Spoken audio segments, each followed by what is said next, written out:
माझी बारी केली, पण बुवांना प्रत्युत्तर दिलं पाहिजे की नाही? हो की नाही? हा, आता बुवांनी प्रश्नोत्तराचा विषय काढला, तर बुवा टाइम आपल्याकडे कमी होता आणि त्या घाई तुम्ही बोललात तसं त्या घाईत माझ्याकडनं राहून गेलं, पण न चुकता मी पदाच्या आधी तुम्हाला प्रश्न दिला होता बुवा. तुम्ही ऐकलात की नाही? हा, तुम्ही ऐकलात ना? सगळ्यांनी ऐकलात ना? हा, त्यानंतर सगळ्यात आधी ज्यांचं नाव राहून गेलं होतं घाई ते म्हणजे उत्कृष्ट ढोलकीपट्टू, महाराष्ट्राचे ख्यातनाम ढोलकीपट्टू महाराज श्री पांडुरंगजी सुतार यांना सुद्धा मी माझा शाहिरी मानाचा मुजरा करते. तर या कार्यक्रमाला सुद्धा माझे काका आणि काकी उपस्थित आहेत, तर त्यांना सुद्धा शाहिरी मानाचा मुजरा करते. आणि आता बुवांची खरी सुरुवात करते. बुवा जे काय बोलले त्या प्रत्येक शब्दाला बुवांना प्रत्युत्तर करायचं. म्हणून काय म्हणायचं बघा. आता बुवा पहिले काय बोलतात? हा, बाई मला बोलली लबाड आहे, काना खट्याळ आहे, बरोबर आहे की नाही? असे बुवा बोलून गेले. तर बुवा आता मला हे समजलंय ते श्रीकृष्ण लबाड होते, खट्याळ होते, पण आता तुम्ही किती लबाड आहात आणि किती खट्याळ आहात ते मला कळलंय पहिल्या बारी. आणि तुम्ही किती बारी करू शकता दुसरी बारी ते पण मला समजलंय की तुम्ही ती दुसरी बारी कशी करू शकता. हा, बुवानी काय मला वाटतं त्या वयांवरती एवढं लिहून आणलं होतं ना, ते सरसकट त्यांच्या गुरुने जेवढं लिहून दिलेलं तेवढं सगळं फक्त वाचत जात होते. हा, बुवांची एवढी धांदल होत होती. त्यानंतर आला कुठला प्रश्न? माझ्या गवळणीचा. आता मी गवळण अगदी व्यवस्थित गायले. काय बोलले? दिसला मला लांबना याचा काळा काळा श्यामना, मला दिसला ना. त्यानंतर मी मध्ये बोलले होते बुवा, म्हणून बोलले होते की बाहेर या आणि माझी गवळण नीट लक्ष देऊन ऐका. मी काय म्हणाले होते की ह्या नंदाचा, आता तो नंदाचा पुत्र, म्हणून काय म्हणाले? दिसला मला लांबना. नंतर बुवा काय म्हणतात? हा घ्यायचा होता, ह्याचा का घेतला? मग मी काय बोलले? ह्याचा काळा काळा श्यामना. आता बुवाने हे पटवून दिलं पाहिजे. ह्याचा म्हणजे कोण? तो नंदाचा काना. म्हणून काय म्हणाले? ह्याचा काळा काळा श्यामना, मला दिसला ना त्याचा काळा काळा श्यामना. आणि बुवा त्यामध्ये बघा माझ्याकडून चुकूनही डबल मिनिंग गेलीच नव्हती. चुकून असा वेगळा शब्द गेला नव्हता. मी बोलले बुवा ना की मी शास्त्रात गायलंय आणि मी श्यामना असाच बोलले होते की नाही? झोपला? हा, एसीची हवा खाऊन काय थंडी वाजते? आवाज बसला? माझ्या एकटीचा आवाज बघा आणि तुमचा बघा. हा, मी श्यामना बोलले होते की नाही? हा, मग बुवा तुम्हाला शेमना कुठून ऐकायला आला?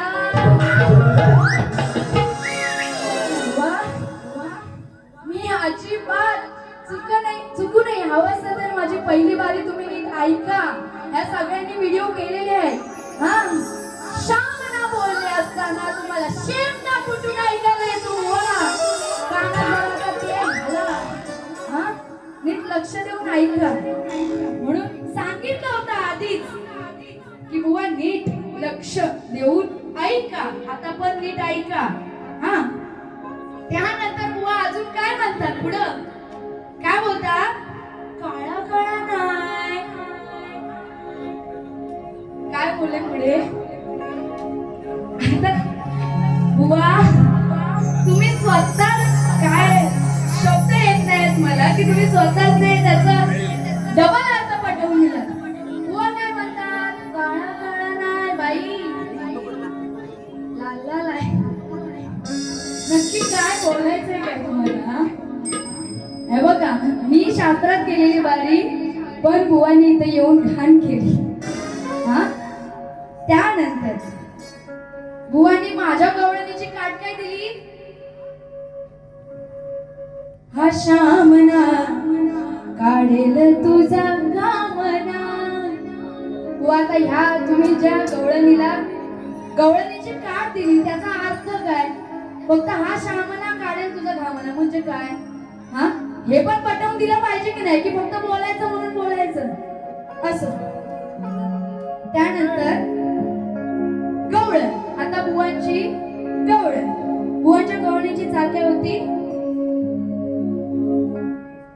दिली आरोळी सायंकाळी काळीज हे पाडलं. बुवा म्हणतात बाई आवाज असा असला पाहिजे, बुवा आवाज असा असला पाहिजे. मला तुमच्या आवाजाबद्दल काही बोलायचं नाही, खूप छान गायलं तुम्ही. हा तर बुवाच्या गवळणीची चाल काय होती? दिली आरोळी सायंकाळी काळीज हे पाटलं, माझं काळीज हे पाटलं, माझ्या हरणीला कारभारणीला कुठानं झपाटलं. अशी बुवांची चाल होती. आणि बुवांची गवळण काय? दिली ही सजा केली मी मजा, वाटलं मनाला पाहून बरं, कुंजवनात आड रानात, कुंजवनात आड रानात फुलाला जाऊनवर. असंच बोले ना बुवा? हो की नाही? हा बुवा तुम्ही बोलताय हिला लाजवतो गाऊनवर असं बोलले बुवा तुम्ही. पण मला सांगा तो श्रीकृष्ण हा पावा वाजवायचा की गायचा? तुम्ही उत्तर द्या. श्रीकृष्ण बासरी वाजवायचे की गायचे? गाऊन दाखवायचे गवळणीला. बघा तुमच्याकडून याचं उत्तर आलं पाहिजे. श्रीकृष्ण बासरी वाजवायचे की नाही? दादा थांबा, त्यांचा आवाज आलाच पाहिजे. बासरी वाजवायची ना, मग गाऊनवर काय बोलायचं होतं बुवा? हा गाऊनवर काय बोलायचं होतं? आता ते तुम्हाला पण समजलं असेल, मला पण समजलं त्यांना काय बोलायचंय, आणि त्यांना तर मला वाटतं समजलंच नाही. हा असं. तर बघा बुवांना काय म्हणायचं आहे. बुवांच्या गवळणीची काट येते. आपल्याकडे टाइम खूप कमी आहे. जर बुवा मला ओपन मध्ये भेटला असता ना तर बुवांना फाडून खाल्ली असती प्रत्येक गाण्यामध्ये. पण असो, आता आपल्याकडे टाइम खूप कमी आहे, 10 मिनिटं पारे संपवायचे. तर बघा गवळणीची काट येते, नीट लक्षात द्या. काय देणार तू सदा, कशी लुटशील मजा, सांगते कथा मी याची खरं, काय करशील आड रानात, काय करशील आड रानात, तुझी लंगोटी सुटली तर. आवडलं की नाही? मग आवाज कुठे आहे? का फक्त बुवांना साथ द्यायची? काय करशील आड रानात. तर बुवा गवळणीचे वस्त्र वगैरे लपवून ठेवताय. पण लक्षात ठेवा, त्या श्रीकृष्णाला सांगताय ना गवळणी बुवा तुम्हाला नाही बोलत आहे, नाही तर बुवा उगाच वाईट वाटून घेतील. श्रीकृष्णाला गवळणी काय बोलताय? अरे खट्या कान्हा, काय करशील आड रानात, तुझी लंगोटी सुटली तर.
तर माझा भाऊ आर्यन शेलार याचकडून 200 रुपयाचं पारितोषिक आलेलं आहे. नाचमंडळ आभारी आहे.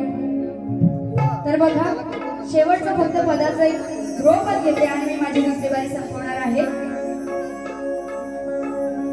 आई माझी रायबा देवी या या राम नावाची शान, तुम्ही बघा कशी ती गत झाली. ऐका हो शाहीर तुम्ही बघा कशी ती गत झाली. मन हसून बाई झाली याच्या नाकात नथनी आली. मन हसून बाई झाली याच्या नाकात नथनी आली. मन हसून बाई झाली याच्या नाकात नथनी आली. हसून बाई झाली याच्या नाकात नथनी आली. हसून बाई झाली याच्या नाकात नथनी आली. ऐका हो शाहीर तुम्ही बघा कशी ती गत झाली. ऐका हो शाहीर तुम्ही बघा कशी ती गत झाली. हसून बाई झाली याच्या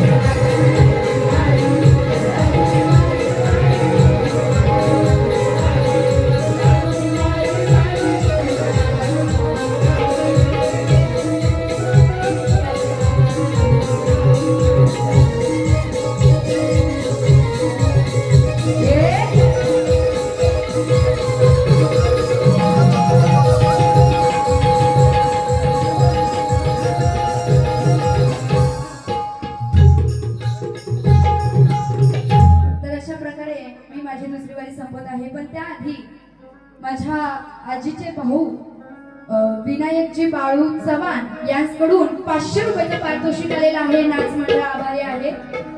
तर तुम्हाला मजा आली की नाही? मग एकदा टाळ्या होऊन जाऊ द्या माझ्या सगळ्या कलाकारांसाठी, या नाचणाऱ्या मुलींसाठी. हा, आणि अशा प्रकारे मी माझी दुसरी बारी